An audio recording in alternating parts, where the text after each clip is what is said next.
O Ministério Público Estadual realiza audiência para alertar sobre a ameaça da raiva em animais.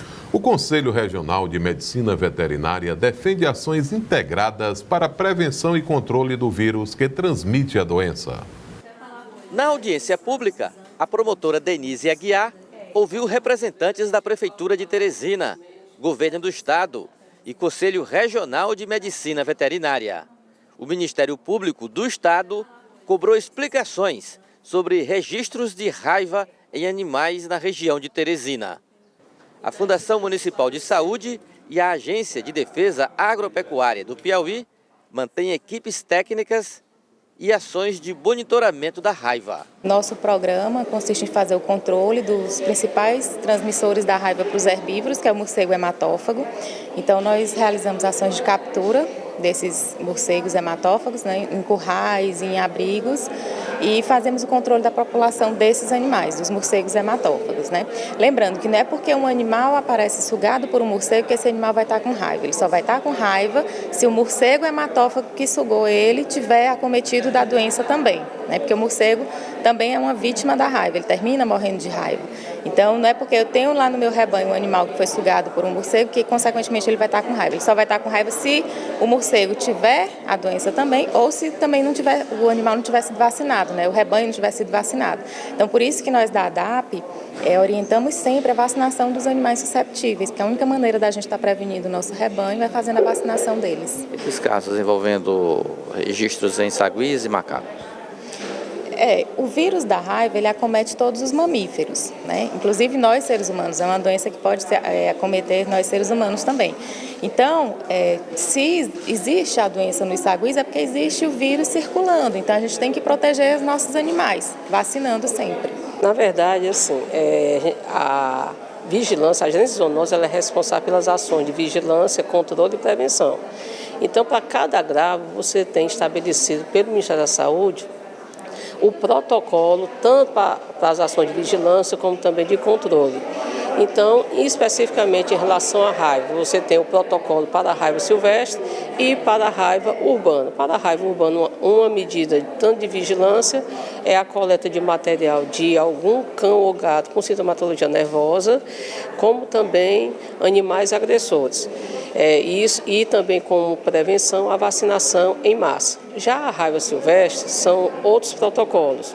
Você tem a vigilância à circulação viral, ou seja, qualquer primata não humano ou qualquer morcego que apareça morto, ele é recolhido para a agência zoonose, onde nós fazemos o exame da raiva. E especificamente primatas não humanos, ou seja, macacos, saguis, que dão negativo para a raiva, nós encaminhamos para o Instituto Evandro Chagas, que é o laboratório de referência para o diagnóstico de uma possível arbovirose, dentre elas a febre amarela. Então, embora a Teresina não seja uma área propícia para a febre amarela, mas a gente precisa manter a vigilância. Por quê? Porque o Aedes ele pode fazer essa ponte entre o ciclo silvestre e o ciclo urbano. Essa é a maior preocupação das autoridades sanitárias do país. Então, embora a Teresina não tenha condições, né, especificamente para a transmissão da febre amarela, mas nós mantemos a ação de vigilância. O Conselho Regional de Medicina Veterinária defende ações integradas de prevenção da raiva em animais e humanos. A raiva animal, Elivaldo, ela é uma doença que uma das mais antigas do mundo, que está sob controle através de campanhas na população canina e monitorada na população silvestre. O que tem ocorrido é que nós temos manifestados alguns agravos em alguns animais silvestres, e isso nos remete à condição de que o vírus está circulante. E essa condição de vírus circulante é necessário que as autoridades de saúde fiquem vigilantes e promovam ações de educação junto à nossa população para que esse hábito de cuidar dos animais silvestres, se ter animais silvestres em casa, sejam evitados, de alimentar animais silvestres em logradouros públicos, em repartições públicas, seja evitado também, porque isso minimiza a possibilidade desse agravo. Nós temos a Prefeitura de Teresina fazendo o seu papel, a Secretaria de Saúde monitorando, é necessário que os municípios notifiquem esses agravos.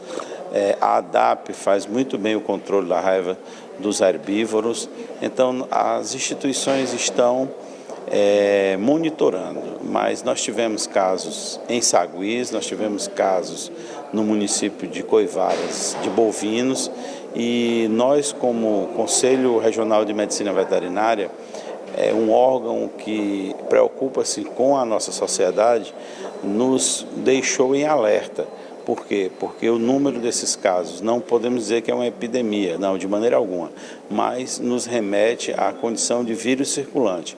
E isso precisa que nós intensifiquemos ações orientativas, ações de monitoramento e ações de educação, para que evitemos um problema maior, porque a raiva não tem cura e ela é uma zoonose. Por ser uma zoonose, as autoridades devem estar vigilantes, atentas e com seus programas mais intensificados na educação e na vigilância. O Ministério Público do Estado realizou a audiência pública para alertar instituições a não perder o controle nas ações preventivas. Nós tomamos conhecimento que já existem casos de animais mortos através da raiva.